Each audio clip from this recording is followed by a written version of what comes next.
Hello everyone, welcome to English 30 Days. আমাদের আজকে আলোচনার বিষয় হচ্ছে পার্টস অফ স্পিচ। ইংরেজি শেখার জন্য যে সকল বেসিক বিষয়ের উপরে সঠিক ধারণা থাকতে হবে তার মধ্যে অন্যতম হচ্ছে parts of speech. Parts of speech যদি ভালোভাবে না জানেন তাহলে ইংরেজি শেখা কষ্টকর হয়ে যায়। তাহলে চলুন শুরু করা যাক parts of speech.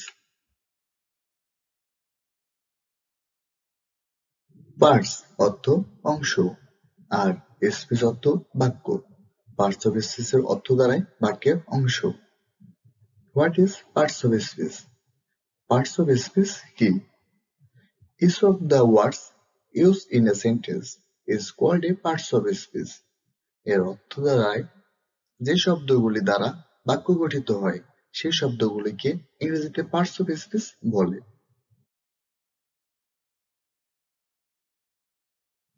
Classification of parts of speech.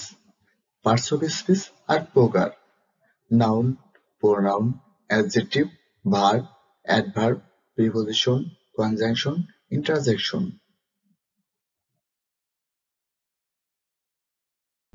৮ প্রকারের পার্টস অফ স্পিচ দ্বারা একটি বাক্য আমরা এখন দেখতে যাচ্ছি। Wow, you and Sakib are really smart to save money in the bank. এখানে wow interjection, you pronoun, Sakib আর মানে noun, are verb, really adverb, smart adjective, and conjunction in preposition.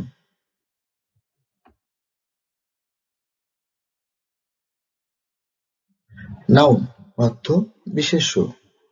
এটা ইন্ডিকেটস করে থিং অর পার্সনকে। যে শব্দগুলো দ্বারা কোনো কিছুর নাম বোঝায়, যেমন ব্যক্তি, বস্তু, জাতি, শ্রেণী, স্থান, কাল, অবস্থা, গুণ, দোষ ইত্যাদি বোঝায় তাকে নাউন বলে।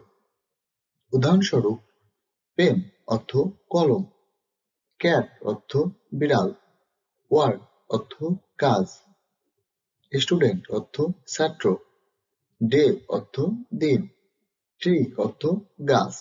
এখানে এগুলো প্রত্যেকটি এক একটি নাউন। আমরা একটি বাক্যতে দেখতে পারি, রহিম ইজ ভেরি ক্লেভার। এখানে রহিম কোনো ব্যক্তিকে বোঝানো হয়েছে, তাই রহিম একটি নাউন। এরকম ভাবেই I need a pen, pen দ্বারা বস্তুকে বোঝানো হয়েছে, পেন একটি নাউন।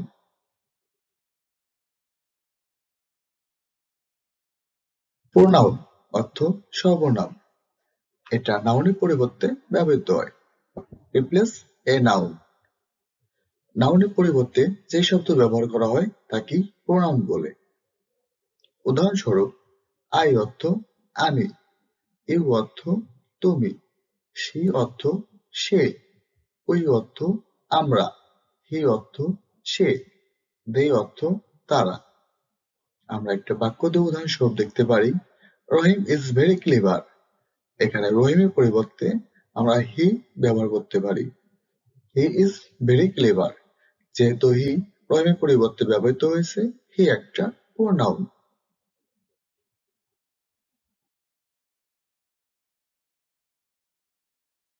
অ্যাডজেক্টিভ অর্থ বিশেষণ। এটা ডিসক্রাইব করে নাউন ও প্রোনাউনকে। যে শব্দ দ্বারা নাউন বা প্রোনাউনের দোষ, গুণ, অবস্থা, সংখ্যা, পরিমাণ ইত্যাদি বোঝায় তাকে অ্যাডজেক্টিভ বলে। উদাহরণস্বরূপ, স্মল অর্থ ছোট, নাইস অর্থ সুন্দর, অনেস্ট অর্থ সৎ, গুড অর্থ ভালো, ব্রেভ অর্থ সাহসী, ব্লু অর্থ নীল। একটা বাক্য দিয়ে আমরা দেখতে পারি, রহিম is a good boy.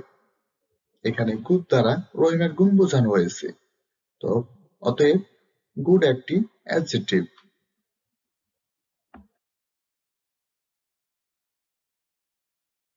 Verb অর্থ ক্রিয়া। এটা ইন্ডিকেটস করে অ্যাকশন অর স্টেটকে। যে শব্দগুলো দ্বারা কোনো কাজ করা বা হওয়া বোঝায় তাকে ভার্ব বলে। উদাহরণস্বরূপ, লুক তাকাও, ওপেন খোলা, লাইক পছন্দ করা, রিড পড়া, কাট, কাটা, রান, দৌড়ানো। আমরা বাক্যতে দেখতে পারি রহিম ইজ রিডিং এ বুক। এখানে রিডিং অর্থ পড়া। পড়া একটি কাজ, যেহেতু একটি কাজ অতএব এটি ভার্ব। একইভাবে হি ওয়াকস এভরি মর্নিং। ওয়াকস অর্থ হাঁটা। এখানে হাঁটা একটি কাজ, অতএব ওয়াকস একটি ভার্ব।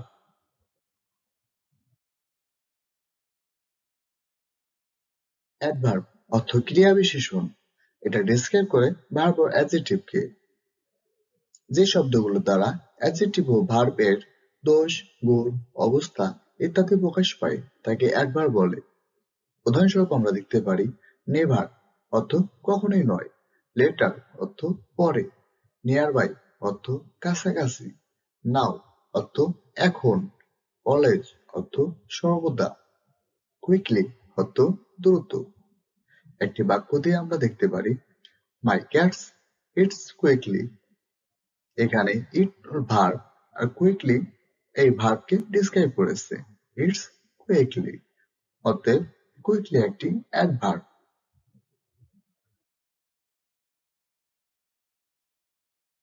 প্রিপোজিশন এটি নাউনকে অন্য কোনো ওয়ার্ডের সাথে লিঙ্ক করে দেয়।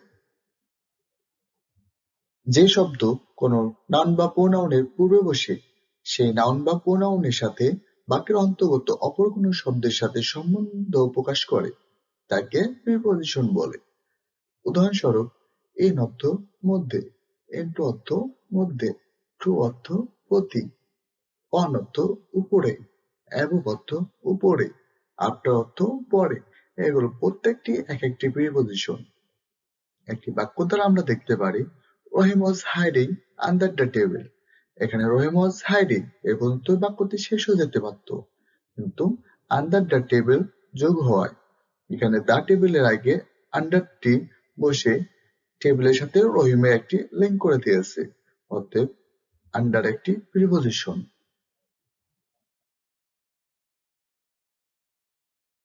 কনজাংশন অর্থ সংযোজক অব্যয়। এটা ওয়ার্ডস, ফ্রেজ এন্ড ক্লজ গুলোকে যুক্ত করে। যে ওয়ার্ড দুটি শব্দ বা বাক্যকে সংযুক্ত করে তাকে কনজাংশন বলে। উদাহরণস্বরূপ এন্ড অর্থ এবং, ইফ অর্থ যদি, হোয়েন অর্থ কখন, বাট অর্থ কিন্তু, বিকজ অর্থ কারণ, দেন অর্থ তখন। এগুলো প্রত্যেকটি এক একটি কনজাংশন। একটি বাক্য দ্বারা আমরা দেখতে পারি Sakib and Rakib are brothers. এখানে সাকিব এন্ড রাকিব দুটি ওয়ার্ড, এর মধ্যে এন্ড যোগ হয়ে এ দুটোকে যুক্ত করে দিয়েছে, অতএব এন্ড একটি কনজাংশন। ইন্টারজেকশন অর্থ হচ্ছে অনন্যয় অব্যয়। এটা স্ট্রং ইমোশন আর ফিলিং গুলোকে শো করে। যে শব্দ দ্বারা সুখ, দুঃখ, আনন্দ, ঘৃণা, লজ্জা, বিস্ময় ইত্যাদি আবেগ প্রকাশ পায় তাকে ইন্টারজেকশন বলে।